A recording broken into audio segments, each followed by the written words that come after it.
Boker Tov, Atzlacha v'Arvacha, en ce mercredi 14 du mois de décembre et Kaf du mois de Kislev. Shiur acheté par Elisabeth Elisheva Geta Yekara Bezrat Hashem pour une bonne santé, un bon mazal, un bon zibouk tshuva, shlema et protection de la Kadosh Baruch Hu sur elle et toute sa famille. Amen. Une bonne entente entre eux, Bezrat Hashem, donc un shalom bayit pour les... Une bonne entente entre eux pour mes jumeaux de 14 mois, Avital, Sarah, Bat, Elisheva, Elisabeth et Gabriel, David, Ben, Elisabeth, Elisheva. Top, Bezrat Hashem, Bracha, Vatzlacha, Yeratzon, que le mérite de cette étude, Ya'ale le Tovater, Be'atzlacha Rabba, Beruchanut, Begashmiut, Ad Belidai, Bezrat Hashem Itbarach. On parlera ce matin, donc, Baruch, tu m'as demandé de parler de quoi ce matin? Comment on peut... Activité physique. D'accord, on va parler des activités physiques, donc comme d'habitude, Shiur non préparé, puisqu'il vient me le demander, et on va voir un petit peu ce que l'on peut trouver dans la Torah qui nous parlerait des activités physiques. Il y a beaucoup à dire, sache-le que maintenant que tu m'en parles, j'ai plein de choses qui montent dans ma tête, donc les références, il y en a. Et Bezrat Hashem, on va commencer tout de suite ce Shiur en souhaitant une bonne refoua shlema pour tous les malades d'Israël, et bien entendu, les Nunishmat Kol Mete Israël, Atzlacha Ba'alvacha Bechol Maaseh Yedechem, on a notre liste, que l'on va dire rapidement avant de commencer ce shiur qui, à mon avis, peut être très très intéressant. On remerciera d'abord Elisabeth Elisheva, juste, je finis avec ta permission, qui a acheté ce shiur en vous remerciant tous de participer ou d'acheter des shiurim pour Bezrat Hashem, cette barque de mitzvot dans laquelle nous voguons sur des bonheurs et des joies. Qu'est-ce qu'il y a? C'est pas maintenant. Fosh lema Bezrat Hashem Moratimir Sarah Talbat Efrat Miriam Yalai Ben Esther Yahaya Ruchama Esther Bat Rivka Jouni Shlomo Ben Zeramir Ben Rutzufan Sarah Bat Sassia Fosh lema Hlama Meira Joël Miriam Bat Sarah Eric Shuahai Ben Arlet Kuka Vechen Nancy Rachel Bat Sylvette Gazela Shachem Yeshachar Gam Fosh lema Hayar Bat Sarah Lalou Vechen Robin Amos Avraham Haim Ben Amalia Vechen Talia Simi Bat Virginie Esther l'élève Alfé Avdalim le Iloui Nishmat Patrick Pincha Zerbib, Shalach Lebet Olamo, Roch Hashem Tenachenu, Vechen Rone Mahlouf Ben Sarah, Gisèle Mazal Bat Ziporat, Roland Sion Ben Miriam Mordechai, Vechen Gérard, Yosef Ben Israël, Cholam Israël. On commence notre shiur. Donc, effectivement, notre sainte Torah nous annonce deux choses importantes que nous ne devons pas ignorer, même si, quelque part, au niveau des stratégies que l'on peut trouver dans le judaïsme de cette 17e Mishnah du premier chapitre de Masefret Avot qui nous dit Kol eme haya yashefti ben chachamim velo matzati tov lagouf et l'ashtika. Ce qui fait que la Mishnah nous dit comme cela que toute ma vie, dit à Rabban Shimon ben Gamiel, je me suis assis parmi les grands en Torah et je n'ai rien trouvé de mieux que le silence. De quoi il parle? Il va y marquer velo matzati lagouf. Gouf, il parle de son corps. En d'autres termes, Rabban Shimon ben Gamiel, il dit si tu veux devenir un grand en Torah, fais taire ton corps. Pourquoi? Car le corps vient de la terre et la neshama vient de Dieu. Ce qu'il fait est que la terre, pour elle-même, est empreinte de tous les désirs de ce monde. L'envie de manger, l'envie de connaître, l'envie de dormir, l'envie de tout ce qui touche à la matérialité. On veut t'expliquer, fais taire ton corps, fais taire tes envies, qui sont basées sur trois piliers du Yetzer Hara, qu'on appelle Ta'avat Mamon, Ta'avat Achila ou Ta'avat Mishgal. En hébreu, je traduis, les envies de manger, les envies d'avoir de l'argent, donc courir toute la journée après de l'argent, même si on en a besoin, certes, mais des fois on va bien au-delà de ce qu'on aurait besoin. Et résultat des courses, Avat Mishgal, ce qu'on appelle l'envie sexuelle. Et donc, qu'est-ce que nous dit Rabban Shimon ben Gamiel? Le corps, faut savoir le maîtriser, faut le faire taire. Si tu veux avoir de la Torah, et que tu veux vraiment réussir dans l'étude de la Torah, c'est pas tout le temps, tu étudies une feuille, tu sors dehors. Tu vas aller fumer, boire un café, tu vas faire ceci, tu vas aller à droite. Tiens, j'ai envie d'aller de l'autre côté. Il y a encore un mariage, il y a encore un ceci. Le corps, il est prêt à aller partout où tu veux, quelque part. Il y a un inyan de faire taire. Quelqu'un peut lui dire une fois de plus pour le... Hein? Entre autres. Mais la reine, Bisiata d'Ishmaïa, quand on voit cette Mishnah-là, on nous dit que le corps doit être essentiellement cadré. Il doit être mis en laisse, entre guillemets, c'est-à-dire que le corps ne te dirige pas, mais que c'est toi qui diriges ton corps. En Kabbale, ça se traduit de façon très simple, Le nefesh, le niveau d'âme qu'on appelle le nefesh, c'est le corps, qui s'appelle le nefesh abémite, l'âme animale, car le corps a un côté animal, de désir de façon générale. On mange beaucoup plus que ce qu'on a en réalité faim, parce que c'est bon. Alors que quand on contrôle son corps, maintenant que je suis repu plus ou moins, c'est-à-dire que je vais laisser un quart de ma faim, eh bien, je dois savoir m'arrêter. Oui, mais il y en a encore dans le plat. Oui, mais on t'a pas demandé de le finir. C'est-à-dire, alors en fait, quand j'étais en pension, quand j'étais jeune, on nous forçait à finir le plat en disant c'est Baal Tashrit. Dans la Torah, le plat. Oui, ah, le plat, autant pour moi, Baal Tashrit. Dans la Torah, c'est pas comme ça. Au contraire, Umasho Tarnu Yelivracha. Est-ce que tu as laissé que ça te serve de bénédiction? Dans la Torah, on te demande pas de finir ton plat. Il n'y a pas de Baal Tashrit pour ça. Au moment où tu es rassasié, tu arrêtes là.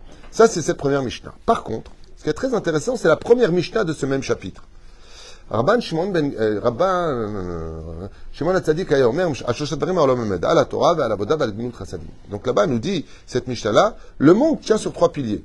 Ve'elu El, à la Torah, l'étude de la Torah en premier. Pourquoi? Comme la création du monde. Au commencement, Dieu créa le ciel et la terre. D'abord, tu t'occupes de spiritualité.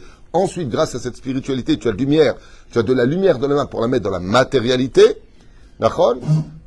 Shamaim va'aretz, d'abord le ciel et la terre. Et après, qu'est-ce qui est marqué? À la Torah. Ve'a la avoda. Ve'a le gemilut chasadim. Donc, le travail, à proprement dit, même s'il y a le Rambam ou d'autres commentateurs qui disent Avoda Shevalev, on parle de la prière, on parle, des korbanot, il y a plusieurs versions sur cette façon de comprendre, parce que notre Torah a 70 facettes, elle a le pshat, le remes, le drash et le sod, elle est infinie, donc on ne peut pas dire ça veut dire que ça. Il y a beaucoup d'explications dans chaque mot codé de la Torah. Mais le Baal HaKehati, par exemple, et bien d'autres commentateurs disent, il y a marqué Avoda. C'est quoi Avoda? Travail. Comme ça, ramène exactement dans ces mots-là le Kehati. Et qu'est-ce qu'il dit? Il dit que le fait d'être un homme qui étudie la Torah et qui après va aussi travailler, comme le dira plus loin la Mishnah, Kol Torah shen aimab melacha sofa betela. Toute étude de Torah qui n'a pas de travail qui l'accompagne, en fin de compte, finira par s'annuler. C'est bizarre. De quoi est-ce qu'on parle? Surtout qu'on sait une chose, que nous apprendra Rabban Shimon ben Lakish, Resh Lakish. Limut Torah metish kocho shel adam. L'étude de la Torah fatigue le corps de l'homme. Quand tu étudies la Torah, un mec qui va lever des marchandises ta journée ne sera pas autant fatigué que quelqu'un qui étudie la Torah pendant 8 heures. Je vous l'affirme, je l'ai fait. Tu sors en éponge quand tu étudies la Torah. Tu es une éponge, tu es cassé en mille. Pour comprendre l'étude de la Torah, il faut énormément de force physique. On va expliquer comment. Pourquoi est-ce que, selon cette svara, selon cette explication, pourquoi on nous parle de Torah, très bien, et de travail? Il y a un secret qui est très important à retenir d'ici. Arrête, dans ce monde dans lequel nous vivons, on est humain. On n'est pas des anges, ce qui fait que si tu bois du coca, tu rotes, et si tu manges des faillots, vous le savez. On est humain. On est humain. Dieu ne veut pas des anges, il en a beaucoup. Et ce qu'il veut, c'est des humains, avec aussi leurs qualités et leurs faiblesses. D'où la notion de la teshuva. Dans le monde dans lequel nous sommes, il va falloir travailler deux éléments pour lutter contre le Yetzer Hara, c'est-à-dire notre mauvais penchant, pour pouvoir réussir plus facilement à le battre. Et c'est quoi? Psychologiquement, quand on est face à des choses qui sont suspicieuses d'être permises ou interdites, ou alors complètement interdites, on va avoir un combat. Bon, allez, je vais en boîte de nuit, mais je me mets dans un coin, je me commande un verre, et je fais rien. Donc, on commence à trouver des hétérim. Un jour, quelqu'un m'a dit, je suis parti Maldives, ou je ne sais pas dans quel bled il est parti, il y avait un restaurant, mais j'ai mangé que des salades. Ouais, et à la fin, j'ai pris un poisson. Mais je lui ai dit, tu le mets sur l'aluminium, tu le mets sur Bishulgoy, ma taose, et ma korepo, ma zestomeret, tu as mangé que des salades. C'est-à-dire que, dans l'absolu, on peut même arriver à faire des choses qui sont très limites, mais alpi technique, alpi halakha, zemoutar, je peux le faire.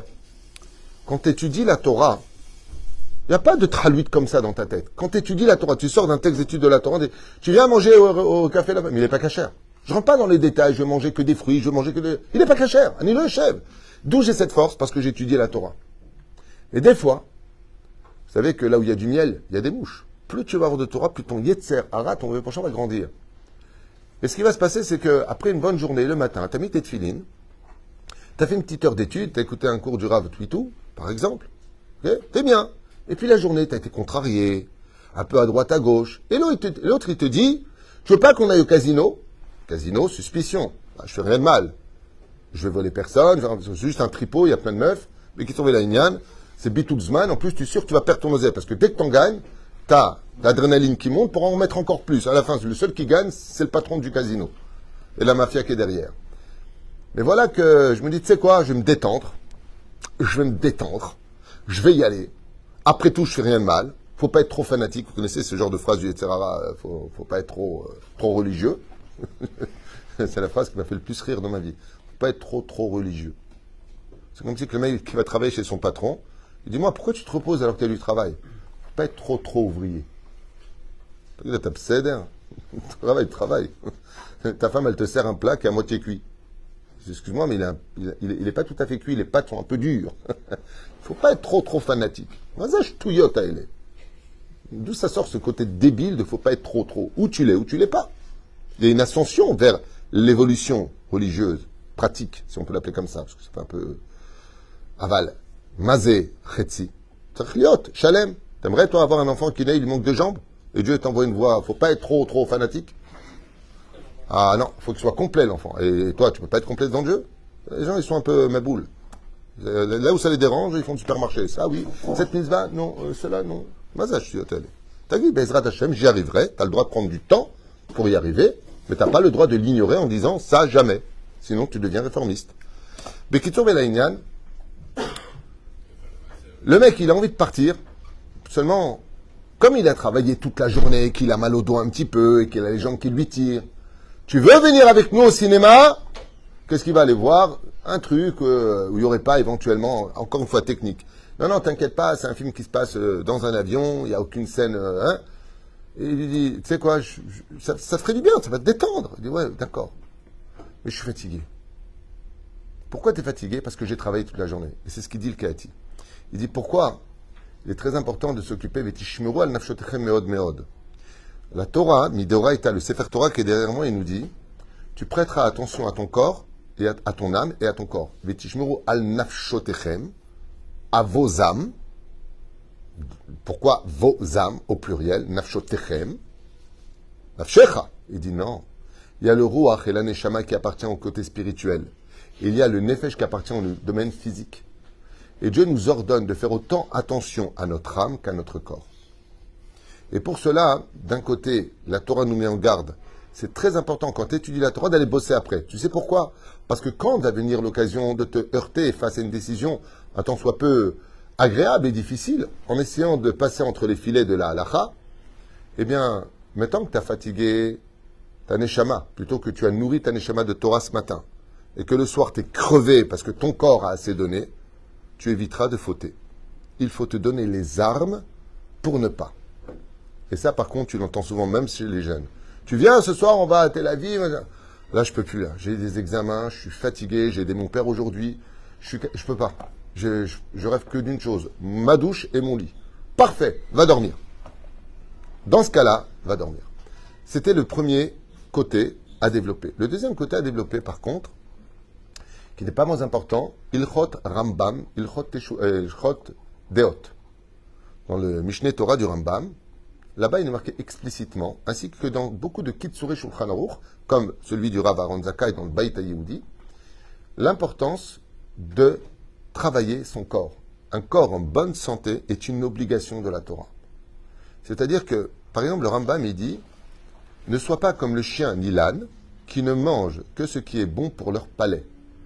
Ça veut dire que la Torah nous demande, dans le domaine de la nourriture, de ne pas consommer des choses parce qu'elles sont bonnes, ce n'est pas interdit, mais ça ne doit pas être le but. Tu dois manger des choses qui sont bonnes pour ton corps. Par exemple, celui qui a des problèmes de santé, qui n'a pas le droit de manger de gras à cause de son cholestérol, qui n'aurait pas le droit de manger du sucre à cause de son diabète, et autres maladies, devra prêter extrêmement attention de ne manger que des choses qui sont pour sa santé. Je me rappelle que... Toda Rabba Mazel Tov. Et voilà, quelle belle écriture. Il y a quelque chose qui m'avait un peu choqué. Le matin, Rabbi Moshe Devi Zecher Tzadik Kadosh Bracha, Agvod Rabbi Omori, il mangeait des cardons. C'est la chose la plus dégueulasse que j'ai goûtée dans ma vie. Les cardons. Non, non, juste un instant. Je voudrais juste finir avec votre permission. Non, le céleri, c'est bon. Le cardon, c'est pire, c'est complètement amer. Ça, oui, ça ressemble. Et le matin, quand Rabbi Moshe Ederi, on avait eu le mérite de le recevoir à la maison, j'étais à côté de lui et je voyais préparer des cardons. Mais crus, hein, pas cuits, pas assaisonnés, rien, comme ça, tel quel. Non, la bracha, pour moi, Rishona, c'était Shema Israël, et la dernière, Mechaya Metim. Non, mais un truc. Et il me dit, tu veux? Alors, je lui ai dit, ouais, si vous mangez vous, moi je pense que c'est bien aussi, non? Il me dit, ouais, avec un grand sourire, ses yeux brillants, comme ça, ouais, c'est très bon. Ouais. Je lui ai dit, qu'est-ce qu'on fait comme bracha dessus? Il m'a dit, Boréperi, ha Adama. Je suis, ah, d'accord. Et moi, je suis à bracha, Baruch Ata Hashem, Elokeinu melech haolam, asher kedeshanu b'mitzvotav. Je ne savais pas ce que je racontais. Donc je voulais frimer, j'en ai rajouté. Et il dit Boréperi Adama. Il me dit non, Boréperi Ha Adama. Je lui dis d'accord, mais tu t'étais interrompu, il ne faut pas t'interrompre. Je lui dis oh Rasra. Au moment où j'ai mis ça dans la bouche, j'ai fait ça. J'ai regardé droit dans les yeux comme ça. J'avais les larmes qui ont failli sortir. C'est quoi ce truc dégueulasse? C'est pas shoot dégueulasse. C'est pas shoot infect. Le cardon cru comme ça. Il me regarde comme ça, il me dit tu sais combien c'est bon pour la santé? Je lui dis je suis pas malade. C'est très dur de manger des choses qu'on n'aime pas spécialement, mais qui sont très bonnes pour la santé. Et le Rambam, Karoub, c'est la même chose. Non, le karoub c'est indigeste. Cherev, charouvim, ils chantent cherev. Ça veut dire que c'est comme une épée dans l'estomac. C'est indigeste. Mais ça nourrit toute la journée. C'est-à-dire que c'est quelque chose qui prend beaucoup de temps pour être digéré, pour te faire travailler l'estomac. Et pourquoi je vous dis ça? Parce que la Torah, par contre, nous ordonne de manger ce qui est bon pour notre corps, et nous donne même des quantités comme laisse toujours un quart de ta faim insatisfaite, sauf le Shabbat. Le sport. Est-ce qu'on a le droit de se laisser aller? La réponse est de Oraïta qu'un homme a l'obligation de faire attention sur deux pôles. Le premier pôle, pour que l'homme reste un humain et non pas un ange, nous ordonne à Torah Verapo Yerapé. Le médecin te soignera. Ça veut dire que quand tu as un problème de maladie, tu vas aller au cotel prier Dieu, très bien, ça fait partie du jeu. Mais je ne vais pas aller chez le médecin. Racha. Tchouvaï, Racha. Alors on ne commençait pas à me crier Rabbi Nachman, tu l'as pas lu? Et je l'ai lu bien avant que tu naisses. Je sais ce que dit Rabbi Nachman, je sais ce que dit la Gemara, Tov Shebarofim Legeinam. Il faut aussi comprendre ce qui a marqué au lieu de le dire comme un imbécile. Aval Mideoraïta, Chayav la lechet la rofé. Comme le dit le Shulchan Aruch, quelqu'un qui doit être quitte d'un jeûne doit avoir deux opinions, celle d'un moré ora, d'un posek, d'un rave compétent, et du médecin. Si un médecin dit non hostile à l'étude de la Torah et à ses mitzvot, il n'a surtout pas le droit de jeûner, le rave lui interdira de jeûner. Et s'il jeûne, il a fait un péché. Ainsi donc, il y a en parallèle de la Torah la médecine spirituelle et la médecine physique. C'est une mitzvah d'aller chez le médecin, à un tel point que le Shulchan Aruch nous interdirait de vivre dans une ville où il n'y a pas de médecin. Ça voudrait dire que je compte sur le miracle. Verapo, Verapé. Le médecin sera là pour, techniquement, à l'image du plombier, quand il y a une fuite, il va remettre les tuyaux, il va mettre des joints, de la même façon, et le corps humain. C'est pour ça qu'il y a beaucoup de médecins qui sont peut-être très instruits, qui ont peut-être une bonne médecine, mais qui sont restés plombiers, sont restés au plus bas degré spirituel, parce qu'ils voient le corps exactement comme une tuyauterie. Bon, bah là, bon, c'est pas compliqué, vous avez le muscle, donc tu le prends, tu le mets, tu le débranches. Ben, ça marchera pas parce que le tendon va être coupé, donc va falloir le coudre. C'est technique. Et dans ce côté technique, malgré tout, il y a un soin. Donc la Torah nous interdit d'être malade et de ne pas aller chez le médecin. Quelqu'un qui reste malade chez lui et qui en meurt parce qu'il n'est pas allé chez le médecin, ou comme des gens qui seraient partis, soi-disant un rave, qui lui a dit, t'as pas besoin d'aller chez le médecin à Breslev, et qu'est-ce qu'il a fait? Il lui a donné un bonbon, en lui disant, fais chez Akol et tu guériras. La personne était en phase finale. Avant, qu'elle rentre en phase finale, c'était une femme. Elle est partie voir un rave Breslev, ça ne veut pas dire que les Breslev sont comme ça. Un, les autres sont très bien, qu'il n'y ait pas d'ambiguïté. Moi-même, je suis très attaché à la Torah de Rabbeinu, qu'il n'y ait pas d'ambiguïté. Mais ce rave-là, ça a été filmé. Il lui a dit, prenez un bonbon, qu'est-ce qu'il a donné? Je crois un Smart ou je sais pas quoi. Et ça, il n'y a pas besoin d'aller chez le médecin, patati patata. quand une personne qui n'a rien compris de l'étude de Rabbeinu, et bien entendu, cette personne est morte 3 mois plus tard. Donc elle a été mise en examen, elle est passée devant un tribunal et elle a fait de la prison. Pourquoi? Parce que elle a compté sur quelque chose qui est anti-Torah. Dieu n'a jamais demandé une chose pareille. Il n'a jamais dit que si tu as une maladie, tu vas pas chez le médecin, tu prends un bonbon, tu dis chacol et tu vas être guéri. C'est juste un bon moment à passer avec du sucre dans la bouche. Mais ça ne va pas te guérir de quoi que ce soit. On n'est pas une secte, on n'est pas des mormons, on n'est pas des... Oh, faut arrêter un petit peu les délires. Seigneur, aide-moi. Dieu te dit, je t'ai dit d'aller chez le médecin, Yatik Ouijik. Les anges de la réfoua, je les ai mis chez lui. Tu vas, tu guéris. Vous verrez d'ailleurs que d'aller chez le médecin, c'est incroyable. Le temps d'y aller, tu mets 1 heure. Les embouteillages, t'arrives, il est jamais à l'heure. Tu as rendez-vous à 10 heures, tu passes à 11 heures. Et là, tu es en train de te morfondre. Mais tu as le temps d'étudier ou tu as le temps de regarder les magazines. C'est à toi de voir comment tu vas occuper ton temps. Tu arrives chez lui, il s'assoit, il te raconte un peu sa vie, tu lui racontes un peu la tienne. Ça dure au niveau technique de ce qu'il va te faire 10 minutes au grand max, très souvent. Bassoff, il s'assoit, il te fait une ordonnance, tu sors. En réalité, d'aller chez le médecin, ça t'a coûté en tout et pour tout 2 heures de perdu pour toi, dans les embouteillages, de venir, de monter, d'attendre, et 10 minutes pour lui. Le tikkun, c'était pas les 10 minutes, c'était les 2 heures. C'est-à-dire qu'il y a des gens qui vont pas chez le médecin parce que c'est... Vas-y, c'est rapide, tu as une angine blanche, c'est compliqué, tu as besoin d'antibiotiques. Oh, ça me saoule, je vais aller. C'est exactement la même chose. Des fois, le tikkun n'est pas chez le médecin lui-même, mais le processus avant et après. Après, tu fais la queue pour aller à la pharmacie. Après, tu as oublié ta carte pour retourner. Moi, j'ai attendu pour rien. Et après, il est en train de te faire des tikkunim qui vont te guérir. C'est ces tikkunim-là plus que le médicament. Par contre, oui, quand tu prends un médicament pour ton corps, il est très important, avant de prendre un médicament, de dire, Ribono Shel Olam, ça c'est que ma ishtadlout. Ce que je prends maintenant, c'est uniquement la ishtadlout, c'est-à-dire ce qui fait de moi un homme par rapport à un ange. Les anges n'ont pas besoin d'ishtadlout, ils n'ont pas besoin de ishtadlout, mettre d'efforts, Participation personnelle. Participation personnelle, c'est un peu dur à traduire en français le mot ishtadlout à proprement dit, mais c'est ce que ça veut dire. Mais il faut bien comprendre que ce n'est pas le médicament lui-même qui te guérit. Au contraire. La Gemara dit tout médicament qui vient te soigner un membre te détruit un autre membre. C'est comme ça dit la Gemara. Mache balera pepo, bale kalkel sham. Mais la reine, c'est pas big deal de dire c'est une super affaire de prendre un médicament. Seulement, il est très important avant de prendre un médicament de dire Ribono Shel Olam, maître du monde, j'ai fait ce que j'avais à faire, il rationne que toi tu me guérisses. Parce que le seul médecin, comme l'explique Rabbi Nachman, c'est Dieu, comme on le dit. Rofé, chol basar, mafila asot. Le créateur du monde et le médecin. C'est-à-dire. Maintenant, si vous me parlez du Chafetz Chaim, qui un jour a voulu faire une opération très importante par rapport à sa santé, et les médecins lui ont demandé 2000 roubles, je crois, à cette époque, et il a dit 2000 roubles, il lui a dit ça va réussir, il lui a dit 50% oui, 50% non. On ne sait pas.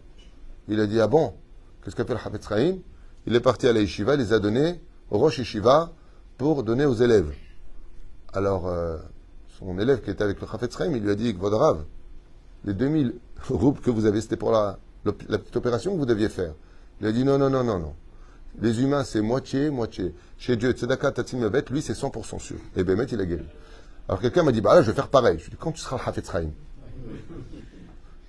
Les Gdonim pouvaient se permettre de faire parce qu'ils n'avaient aucun doute. Lui, quand il a dit 100% Dieu va me guérir, il le vivait, il ne le savait pas. Nous, on peut le savoir, on vient de l'entendre, mais est-ce qu'on va le faire? On va prendre une somme d'argent pour une opération, on va le donner, on va sortir, on va avoir une angoisse. Tu n'as pas confiance en Dieu. Lui, il n'avait aucun doute. Il a dit 50-50, chez Dieu, c'est sûr que c'est 100%. C'est la carte Hachem, ce que je vais donner au médecin, je le donne à la Torah et toi, tu me soignes. Et il a vécu comme ça encore des années. Todalael. Il s'appelle le Chafetz Chaim. Nous, on n'est pas le Chafetz Chaim. Nous, on est Hawef Chaim.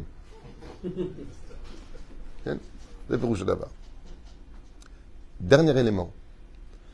Vous avez remarqué que dans la Torah, quand on parle des Avot Akdoshim, hormis le fait de fouler la terre d'Eretz Israël, comme le dit la Gemara dans Maseret Ketubot 111 Amoud Aleph, Shekola Olech Arba Amot, Beret Israël, Muftah Lo Sheu Ben Haolam Haba. Celui qui marche en Eretz Israël, 4 pas, à chaque fois qu'il fait 4 pas, il crée un ange en Eretz Israël. Il peut faire 1000 pas à Paris, il n'a pas d'ange. Sauf s'il y va pour une mitzvah, ce qu'on appelle Schar Alicha, le salaire de tes pas que tu as fait pour aller, par exemple, à la Beth Knesset, ou étudier la Torah, ou apporter un panier pour Pessah, ou une mitzvah que tu vas faire, consoler une personne. Les pas que tu fais deviennent des pas de mitzvot. Schar Alicha. Tu vois, d'ailleurs, le Shulchan Aruch nous dit, si tu as une synagogue à 2 mètres et une à 3 mètres, va celle qui est plus loin pour gagner le mérite d'y aller. Mais c'est là. Aval, de l'autre côté, vous constaterez que bien des gens ont beaucoup souffert dans leur vieillesse. Et j'aimerais vous dire quelque chose. Quelque chose que l'on peut constater même au sein des nations du monde. Combien il est important d'avoir un corps en bonne santé. Je ne parle pas de la santé physique. Je parle d'améliorer ce que nous sommes. Alors, bien sûr, chers amis, il y a une grande différence entre l'idolâtrie du culte du corps humain, comme les Grecs, comme tous ces haltérophiliques qui sont des ovdé avodazara de leur corps. Il faut absolument que j'ai les muscles les plus épais, les abdominaux les plus développés, il faut absolument que j'ai les dorsaux les plus, à un tel point que même des femmes aujourd'hui, je ne sais pas si c'est des hommes ou des femmes, je trouve ça absolument horrible et abject, à mon goût, je parle, de voir des trucs comme ça. Femme, c'est la finesse, c'est la beauté, je sais pas où on va, dans quel monde on va, mais bon, parce que paraît ça a toujours existé, mais pas à ce point-là, c'est vrai. Mais on ne te demandera pas ça. Il n'y a pas l'idée de devenir l'homme le plus musclé du monde, Schwarzenegger ou des trucs comme ça. Il n'y a pas de compétition. Comme le foot, par exemple, c'est très bien d'en faire du football, sauf le Shabbat, puisqu'on a vu que Hir Shimon a été détruite parce qu'il joue au foot le Shabbat. Dit la Gemara dans Masechet Shabbat. Mais de faire un match de foot, pourquoi pas? Quand tu as envie de jouer la malo, de courir, c'est très important. Vous regarderez que les Avot Akdoshim ont parcouru Eretz Israël, non pas à dos d'âne, mais à pied. Alors, pourquoi? Parce qu'il y a marqué là-bas que le fait de fouler les pieds du tzaddik sur la terre, ça la rend sain. C'est là, il n'a rien mis, j'ai pas de problème. On a constaté que Béhémet, beaucoup de tzaddikim marchaient pour pouvoir garder un corps en bon état. Et j'aimerais appeler à la barre, si je peux me permettre de le dire, bien des gens que j'ai connus de mes propres yeux, dans ma propre famille, qui sont tombés extrêmement malades à l'âge de 60 ans, comme si qu'ils avaient déjà 90 ans, parce qu'ils n'ont jamais fait de sport. Et donc, n'ayant pas fait de sport, ils n'ont pas amélioré leurs muscles. Et on a besoin de garder un corps en bonne santé. Ce qui fait que si les médecins lui ont dit devant moi, une personne de ma famille, si vous avez fait un peu plus de sport, vous pourriez vous tenir debout, car vos muscles ne se seraient pas atrophiés. Mais comme tu n'as jamais fait de sport, tu ne fais pas les efforts qu'il fallait faire, eh bien, tu n'as pas musclé. Ça ne veut pas dire qu'on va passer 3 heures à la salle de musculation, mais au moins de faire tous les jours un quart d'heure d'exercice. Même sans poids. Mais il est très important, le dit le Rambam. Le Rambam, il le met dans l'ordre du Seder du Juif. Vous savez que le Rambam, dans le Chodot, il dit 8 heures tu dors, 8 heures tu étudies, 8 heures tu travailles. Tu fais un Seder. Ouais. Il te dit comment manger, de quelle façon manger. Et le Chodot, vous avez là-bas plus de 30 pages à lire sur la façon dont un Juif doit mener sa vie. Et dans les ingrédients du Rambam, qui était lui-même médecin, il marque qu'un Juif doit faire du sport tous les jours. Tous les jours, tu dois faire du sport. Alors, tu peux faire de la marche, qui est le sport le plus demandé. Par contre, courir, par exemple, c'est bien ou pas bien, d'après vous? C'est bien. C'est pas bien. C'est bien. C'est bien marcher. 5 minutes, c'est bien. Courir, c'est bien 5 minutes. 20 minutes. 20 minutes, c'est bien de courir. Le Rambam, il dit que c'est pas bon pour les yeux du tout. Parce que les images, quand tu cours, défilent extrêmement vite et donc tu touches au système de la vue. Ah oui, pour toi, ouais, toi tu peux courir, toi tu fais du surplace. Non, à part Daniel, tout le monde peut... Non. Il dit justement, de marcher très vite, ça c'est excellent. Des sports comme la natation, c'est excellent. Les exercices, tout simplement, comme les exercices qui préparent aux arts martiaux. Je parle des arts martiaux en général. Les exercices de faire des mouvements avec nos bras, simplement des exercices simples. Tu t'accroupis, tu te lèves 10 fois. Tu t'accroupis, tu te lèves 10 fois. Vous allez voir que ça va vous tirer au niveau des muscles, en tout cas au début. Il y a toutes sortes d'exercices comme la roulette sur le tapis. Tu vas et tu viens en avant. Tu vas muscler tes dorsaux, tu vas muscler tes abdominaux, tu vas muscler tes épaules. Et tu verras que Bezrat Hashem, si tu fais ce genre d'exercice plutôt longtemps, eh bien ton corps supportera beaucoup plus avec toi les affres de la vieillesse, c'est-à-dire les maladies, comme on dit, on a l'âge de ses artères. Eh bien, de la même façon, tu auras beaucoup plus de facilité à lutter contre cela, car celui qui a préparé son voyage ne souffrira pas pendant son voyage. Quand tu prends de l'eau avec toi dans le désert, eh bien, quand tu as soif, tu bois. Et la Torah n'ignore pas ce genre de situation. L'importance, Bezrat Hashem, de l'ishmor al-gouf, yafé veshalem. Comme on dit, d'être d'âme et de corps. Comment on dit? Saint. De corps et d'âme. C'est le mot saint. D'amage, d'être saint de corps et d'âme, d'avoir un bon corps qui soit actif pour mieux servir à Kadosh Baruch Hu. Si le sport que je fais, c'est pour frimer avec les femmes, ça c'est assourd. Mais si le sport que je vais faire, sachez-le, c'est pour que demain matin, je sois en meilleure forme, pour mieux servir Hachem, pour mieux travailler dans mon travail, pour Bezrat Hachem, mériter l'argent de mon salaire. C'est-à-dire que tout ce que je fais, c'est lié à Dieu. Sachez que mon quart d'heure de sport a autant de valeur, le Merchaot, bien sûr, de façon imagée, que le fait d'avoir étudié. Parce que je vais me préparer pour mieux étudier demain. D'où l'importance de se donner ce laps de temps. Le dernier volet que je voudrais ouvrir avec vous, c'est un volet qui est très important, que les gens ignorent un petit peu, c'est dans le domaine psychologique. Vous savez que nous sommes faits de globules blancs, globules rouges, on a la lymphe, on a tout un système hormonal qui se relie à l'hypothalamus, qui est la centrale des nerfs, donc le grand cerveau, le petit cerveau. Et là-bas, il va falloir ce qu'on appelle oxygéner. Comme une personne qui, par exemple, serait sous tension, ou qui ferait un malaise, ou qui aurait une angoisse qui lui montrait, on lui dit respire. Faites-lui de l'air, qu'il apprenne à respirer, les exercices respiratoires. Et sur ce, il est très important des fois de se relâcher de toute la pression journalière qu'on a dans la vie. Alors pour cela, Rabbeinu nous enseigne l'Aïd Bodedut, qui est quelque chose d'extrêmement élevé. Donc se libérer un petit peu de tout ce qu'il y a autour de nous. Donc il y en a qui vont le faire en faisant 3 fois le tour du périphérique, avec de la musique. Comme ça, je connaissais des gens qui le faisaient.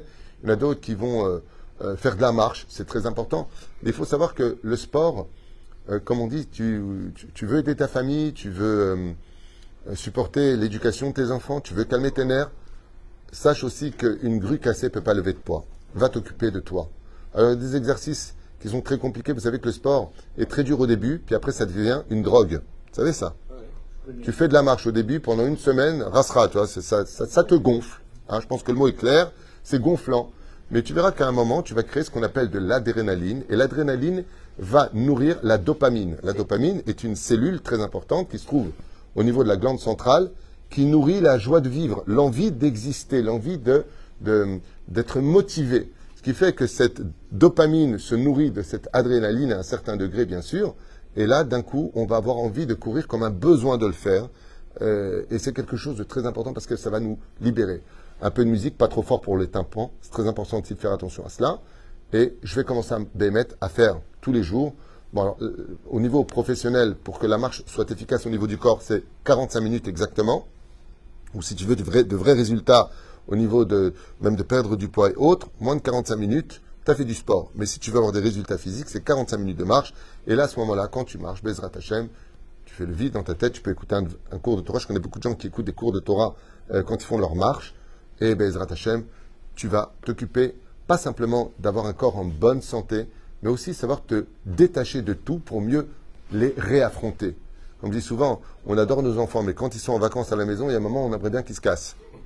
Mais quand ils ont quitté la maison du matin jusqu'au soir parce qu'ils étaient à l'école, on a toujours un plaisir d'entendre la porte s'ouvrir et se refermer parce qu'ils sont enfin rentrés à la maison. De la même façon, quand on affronte les problèmes de la vie, de tous les jours, il est très important, même pour ceux qui disent « j'ai pas le temps, allez vaille, zelonachon ». Sachez que ça, c'est pas vrai. C'est pas vrai. Zelonachon. On peut s'accorder un quart d'heure d'exercice tous les jours, qui soit... surtout aujourd'hui avec les réseaux sociaux où il y a des millions, peut-être des milliards, je ne sais même plus combien, il y a des vidéos sur des exercices. Bien entendu, une femme qui aurait cette possibilité va regarder une femme qui fait l'exercice par un homme, c'est assourd. Dans l'absolu, c'est pas vraiment sur Alpidine, avec Zélo Tsanoua. Et bien entendu qu'un homme ne va pas prendre une femme YouTube pour faire ses exercices. On est bien d'accord, il va prendre un homme. L'année 80, comment ça s'appelait Non. Davina et Véronique et Davina. Allez, ma shalom. La seule chose que vous avez retenue de tout le chiour, c'est tout YouTube. Qu'est-ce que j'ai fait de dire? C'est la seule chose que vous avez retenue du cours. Ils sont malades, ces gens. Tant nous disions. La reine Bezrat Hashem Itbarach. Daniel, qu'est-ce que tu as? Je parlais de gonzesse, c'était comme un fou, quoi. Je parle de 2 femmes, il est en train de jubiler, lui. La reine Bisiata d'Ishmaïa. Bisiata d'Ishmaïa, il faut savoir que le sport intervient aussi beaucoup sur le domaine psychologique. Et que Bémet, si on s'accordait le temps de prendre le temps de manger, le temps d'exister, le temps de faire des exercices, un quart d'heure, 10 minutes, 5 minutes, le temps de se donner entre guillemets, comme dira Ben ou Nachman den Fega, Sruto Yagen al Kolam Israël, si tu veux réussir à être un bon juif qui sert ton créateur, n'oublie pas qu'avec tous les rendez-vous que tu donnes aux autres, de donner pour toi-même aussi rendez-vous. Kavata itim la Torah, Est-ce que tu fixes un temps d'étude à la Torah? Est-ce que tu t'es un peu occupé de ton corps? C'est vrai, on fait Bikur Cholim. On va visiter les malades parce qu'ils ont besoin de notre visite. Alors que le premier à aller visiter dans notre vie, c'est comment vas-tu, mon corps? Bracha Batzlacha, Bechol Maaseh Yedechem.